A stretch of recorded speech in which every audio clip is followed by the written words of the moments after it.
साथियों नमस्कार, स्वागत है आपका एक और इस नई वीडियो में। और आप देख रहे हैं बिग इंडिया टीवी। साथियों 2024 का लोकसभा चुनाव सर पे हैं और देश की तमाम पार्टियां अपनी जुगलबंदी में लगी हुई हैं कि कहीं ना कहीं से इस बार 2024 के लोकसभा चुनाव में सीट शेयरिंग अच्छे से मिल जाए या फिर मेरी सीटें अच्छी निकल जाए। इसको लेकर हर पार्टी बेकरार है कि 2024 में कुछ अच्छा कर पाए। लेकिन साथियों आप सब जानते हैं 2024 के लिए महामुकाबला होने वाला है। एक तरफ एनडीए वाला गठबंधन जो बीजेपी का गठबंधन है, और एक तरफ साथियों इंडिया वाला गठबंधन जो विपक्षी गठबंधन है, जिसके अंदर साथियों अभी तक 29 से 30 दल शामिल है। और एक तरफ एनडीए वाले गठबंधन में 39 से 40 दल शामिल है। लेकिन साथियों आज चर्चा करने वाले हैं आखिर इनमें से पलड़ा किसका भारी है और किसका पलड़ा भारी होगा आने वाले समय में। साथियों आपने देखा जो कल की खबर थी, बहन कुमारी मायावती जी ने प्रेस कॉन्फ्रेंस करके मोदी और अमित शाह की टेंशनें बढ़ा दी है और एक तरफ इंडिया वाले गठबंधन के पार्टियों को भी चेतावनी दे दी है और मोदी और अमित शाह को अलग चेतावनी दे दी है बहन कुमारी मायावती जी ने। साथियों आप लगातार देख रहे होंगे कि देश में चारों तरफ बसपा को लेकर गहरी चर्चा हो रही है, गहरा मंथन हो रहा है कि आखिरकार बहन जी करने क्या वाली है।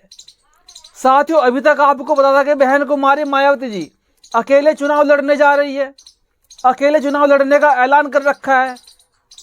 लेकिन जैसे ही समाजवादी पार्टी के नेताओं ने इंडिया गठबंधन के अंदर नफरत दिखाई बीएसपी से, तो बहन कुमारी मायावती जी ने तुरंत प्रेस कॉन्फ्रेंस करके एक बहुत बड़ा इशारा कर दिया, एक बहुत बड़ा बयान दे दिया।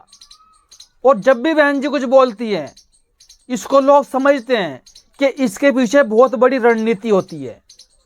आपको पता ही होगा बहन जी ने कहा कि जो इंडिया वाले गठबंधन में कुछ दल है, मुख्य रूप से समाजवादी पार्टी, वो आजकल जो पार्टियां इंडिया गठबंधन में अभी तक शामिल नहीं हुई है उनके बारे में अनाप शनाप बक रही है।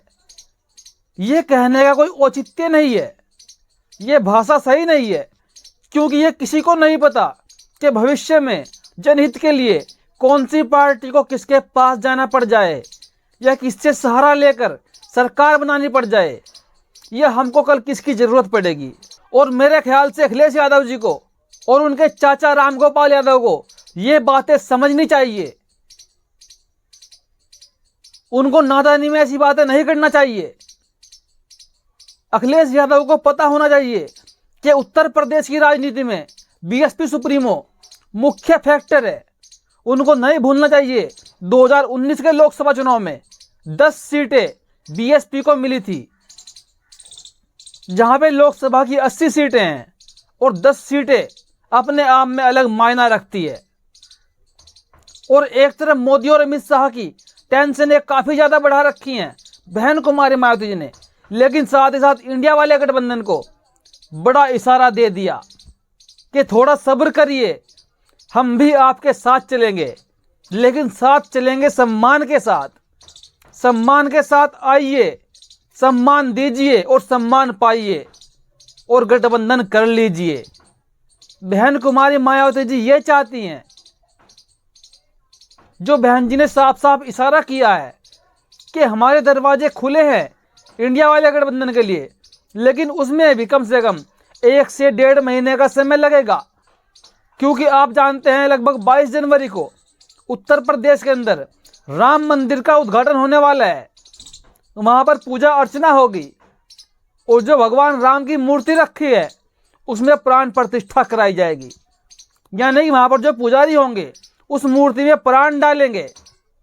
अब ये तो मुझे पता नहीं क्या सच में वो उसमें प्राण डालेंगे या फिर क्या होती है प्रक्रिया, लेकिन जो खबरें हैं मैं आपको बता रहा हूं। और उस दौरान ही उस प्रोग्राम के बाद देश में लग जाएगी आचार संहिता। और एक खबर आपने सुनी होगी कि मोदी एंड अमित शाह की जो टीम है वो बहन जी पर प्रेशर बनाए हुए हैं, लेकिन ऐसा कहीं दिखता तो नहीं है। लेकिन चलो अगर हुआ भी, बहन जी बहुत कड़ी हुई नेता है, बहन जी के मन में साफ साफ चल रहा है कि वो आचार संहिता के समय, जब आचार संहिता में न तो कोई सीबीआई काम करता है न कोई ईडी काम करता है, उस समय इंडिया गठबंधन में बहन कुमारी मायावती जी बड़े आराम से, बड़े सम्मान पूर्वक के साथ शामिल हो जाएंगी। लेकिन अखिलेश यादव को समझना पड़ेगा कि यहां पर बहन जी से नफरत करके काम नहीं चलने वाला। एक तरफ अखिलेश यादव अपनी छवि खराब करने पे लगे हैं, जो मुस्लिम उनको वोट देता है, अगर बसपा का विरोध करने से इंडिया वाला गठबंधन हार गया और एनडीए की सरकार बन गई बीजेपी की, तो तमाम देश के मुस्लिमों के मन में एक मैसेज चला जाएगा। और अगर बीएसपी का 15% वोट बैंक इंडिया गठबंधन को मिल जाता तो आज देश में इंडिया गठबंधन की सरकार होती और बीजेपी देश से चली जाती। लेकिन अगर ऐसा नहीं हुआ तो यकीनन पक्का मान लीजिए आप, अखिलेश यादव से सारा का सारा मुस्लिम वोट बैंक छूट जाएगा, क्योंकि उनके सामने साफ मैसेज चला जाएगा कि बीजेपी को जिताने का श्रेय साफ साफ अखिलेश यादव को जाता है, क्योंकि इन्होंने ही गठबंधन को कमजोर किया। और फिर 2027 में क्या होगा? बसपा की सरकार पूर्ण बहुमत की बन सकती है, क्योंकि जो मुस्लिम वोट बैंक समाजवादी पार्टी में वर्तमान में था, वो 2027 में ट्रांसफर ऐसे के ऐसे ही बीएसपी के पास चला जाएगा होके। कांग्रेस का तो कोई वजूद है नहीं, मात्र 2% वोट बैंक है। लेकिन बीएसपी एक राष्ट्रीय पार्टी है और उत्तर प्रदेश में उसका दबदबा है।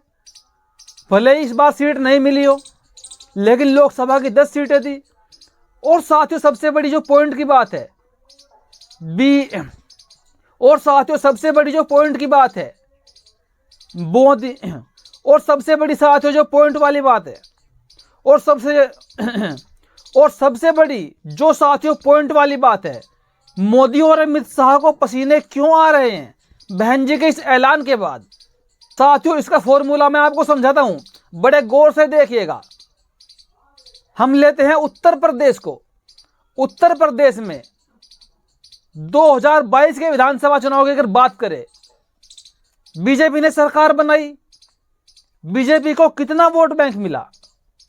43% बीजेपी को वोट मिला, बीजेपी ने सरकार बना ली। अखिलेश यादव टक्कर में थे, उनको कितना वोट मिला? 36 पॉइंट कुछ %। अखिलेश यादव हार गए, बहन जी ने अलग चुनाव लड़ा, कितना वोट बैंक मिला? 13%। कांग्रेस ने अलग चुनाव लड़ा, क्या मिला? 2.5% वोट बैंक। तो साथियों अगर ये वाला वोट बैंक बीजेपी को छोड़ के समाजवादी पार्टी का 36% वोट बैंक और बीएसपी का 13% वोट बैंक और कांग्रेस का 2.5% वोट बैंक, तो साथियों वोट बैंक बनता है 51-52%। और अगर इस बार ये वोट बैंक मिल जाता है, बहन जी गठबंधन में चली जाती है, तो ये वोट बैंक मिल जाएगा। और जो बहन जी का वोट बैंक वर्तमान में थोड़ा बीजेपी ने खींचा है, जो अति पिछड़े हैं, दलित हैं, आदिवासी हैं, वो बीजेपी से निकल कर आएगा। तो साथियों बीजेपी का लगभग उत्तर प्रदेश में 7 से 8% वोट बैंक और घट जाएगा, बीजेपी आ जाएगी 35% पे। और इंडिया वाले गठबंधन को उत्तर प्रदेश में मिल जाएगा 51 और 7%, 60% वोट। तो साथियों लाजमी बीजेपी की सीटें घटेंगी। जहां पर बीजेपी के वर्तमान में उत्तर प्रदेश में 60 से 65 सांसद है, तो वहीं पर साथियों बीजेपी के सांसद 10 से 15 पे आ जाएंगे और गेम हो जाएगा उल्टा, और इंडिया वाले गठबंधन को मिल जाएंगे 60 से 65 सांसद। और एक कहानी तो पहले से चली हुई आ रही है कि जिसने उत्तर प्रदेश जीता सरकार उसकी बन जाएगी। तो जब जाहिर सी बात है उत्तर प्रदेश से बीजेपी की सरकार चली जाएगी, बीजेपी का वोट बैंक छिन जाएगा, वोट बैंक आ जाएगा इंडिया वाले गठबंधन के पास, क्योंकि यहां पर सपा, बसपा, कांग्रेस, आरएलडी वगैरह वगैरह सब लोग मिलकर आ गए, तो बड़ा गेम हो जाएगा। और ऐसे ही पूरे देश में तो इंडिया वाला गठबंधन काम करेगा ही। पंजाब में अलग करेगा, उत्तराखंड में अलग करेगा, बिहार में अलग करेगा, राजस्थान, मध्य प्रदेश, तमाम राज्यों में जहां पर भी एससी समाज का वोट बैंक है, और जो फिलहाल किन्हीं और दलों को जाता है, जब उनको खबर जाएगी कि बसपा सुप्रीमो इंडिया वाले गठबंधन में आ गई और इस बार गेम बड़ा होने वाला है, तो वो भी वोट बैंक बीजेपी से कटकर पूरे देश में इंडिया वाले गठबंधन को जाएगा। साथियों, खेला समझिए, खेला कहां होगा। और इसी बात को देखते हुए मोदी और अमित शाह की टेंशनें बढ़ी हुई हैं, उनको पसीने आ रहे हैं, क्योंकि ये आंकड़ों की बात है, ये कोई बातें हवाई नहीं है। हम आपके सामने आंकड़े बता रहे हैं। लेकिन अखिलेश यादव और उनके चाचा बहुत बड़ी गलती कर रहे हैं। अगर ये गलती इन्होंने इस बार कर दी तो फिर समाजवादी पार्टी का बुरा हाल होने वाला है आने वाले समय में। आप लिख के रख लीजिएगा। और साथियों, आपको मैं एक बात और बताऊं, हमारे देश के अंदर दो मुख्य बड़ी पार्टियां हैं, बीजेपी और कांग्रेस। आपने देखा होगा, जहां लोग बीजेपी से परेशान होते हैं वहां पर कांग्रेस को वोट करते हैं, जहां कांग्रेस से परेशान होते हैं वहां बीजेपी को वोट करते हैं। कहीं ना कहीं ये भी एक ऐसे दल हैं जो अपने सामने किसी तीसरे दल को पनपने नहीं देते हैं, खड़ा होने नहीं देते हैं। हाँ, कुछ दल हैं देश के अंदर जिन्होंने अपना वजूद बनाया है, लेकिन पूरे देश के राज्यों में तो नहीं है। बाकी दल एससी एसटी ओबीसी के दल तो नहीं है। तो जहां पर इनके दल नहीं है, इनके पास बचता क्या विकल्प है? पंजा या फूल, उसी को चुनते हैं में है। तो कांग्रेस को वोट कौन करता है? एससी एसटी ओबीसी माइनॉरिटी, दलित पिछड़ा मुस्लिम आदिवासी, यही तो वोट करता है कांग्रेस को। और वोट किसका है? ये एससी एसटी ओबीसी का, पिछड़े आदिवासी दलों का। लेकिन वहां पर दल न होने की वजह से कांग्रेस को वोट करता है मजबूरी में, जबकि सबको पता है कांग्रेस भी अधिकार छीनती है, भाजपा भी अधिकार छीनती है। लेकिन लोग तो परेशान है ना। और इसीलिए हमने बार बार कहा है और बड़े बड़े विद्वान कह के चले गए कि देश की जनता के लिए देश में गठबंधन वाली सरकार ही बड़ी फायदेमंद होती है, बड़ी लाभदायक होती है। क्योंकि गठबंधन वाली सरकार में हर समाज का नेता होता है, हर वर्ग का नेता होता है। और फिर जब योजनाएं बनती है लोगों के लिए, तो सबको एक विचारधारा से देखते हुए, एक समान रूप से देखते हुए योजनाएं लागू करती हैं सरकारें। समाज का भला होता है, वहां पर मोनोपोली नहीं चलती, वहां पर किसी का एक अधिकार नहीं होता, पूर्ण बहुमत नहीं होता। अगर जरा सी भी कोई गड़बड़ करेगा तो एक पार्टी के नेता अपना हाथ वापस खींच लेंगे, सरकार तुरंत गिर जाएगी। तो इसलिए चाहकर भी गठबंधन वाली सरकार में कोई अपनी मनमानी नहीं कर सकता। लेकिन साथियों, हम बात कर रहे थे बसपा सुप्रीमो की, बसपा सुप्रीमो की।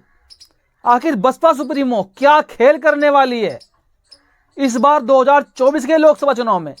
बहन जी ने गठबंधन के रास्ते खोल दिए। हमने आपको बता दिया कि साहब आइए, सम्मान दीजिए, सम्मान से बात करिए, और हम गठबंधन में शामिल होने के लिए तैयार है।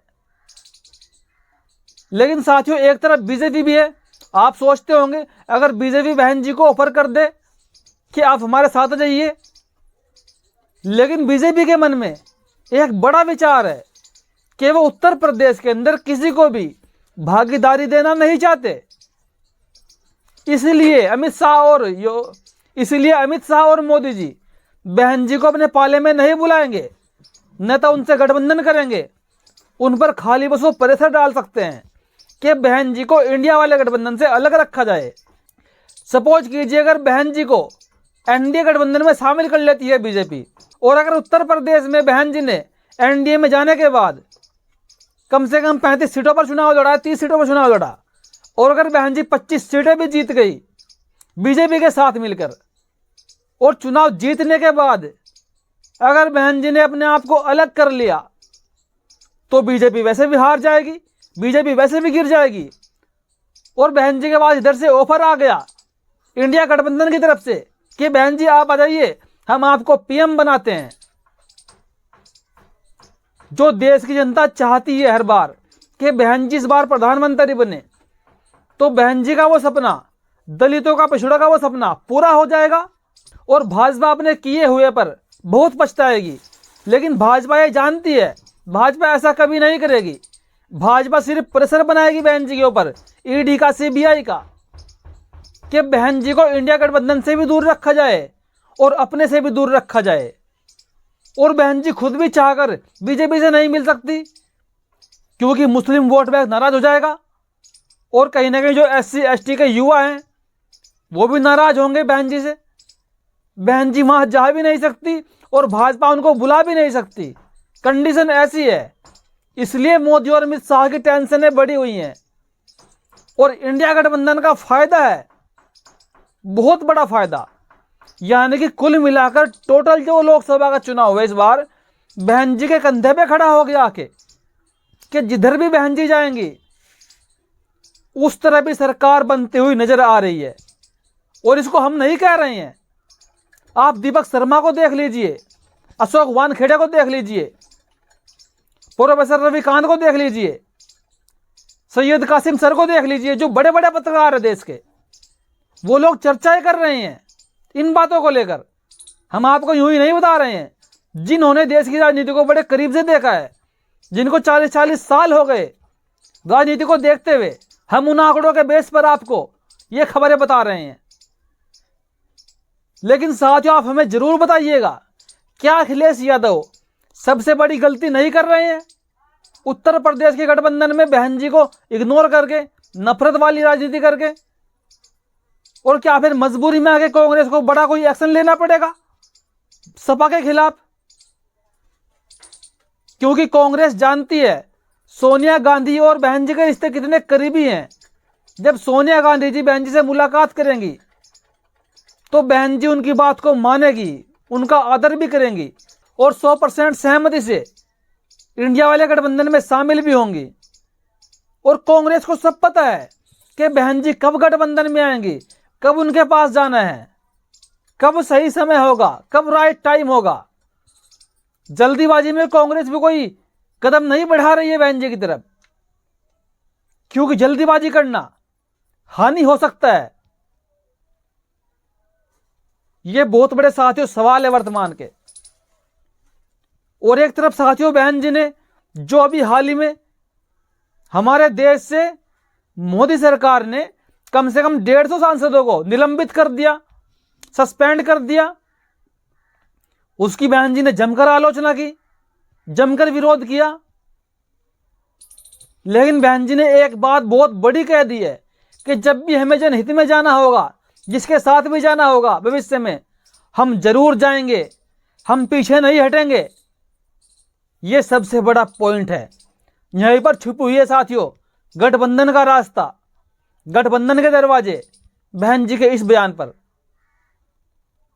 तो साथियों, आपकी इस खबर पर क्या प्रतिक्रिया है? अपनी प्रतिक्रिया कमेंट बॉक्स में जरूर दीजिएगा। वीडियो को शेयर करें, वीडियो को लाइक करें, और अगर आप हमको आर्थिक सहयोग भी करना चाहते हैं तो जरूर कीजिएगा, ताकि हमारे पास संसाधन जुट सके, हम आपको और भी अच्छी खबरें प्रोवाइड करा सके। वीडियो देखने के लिए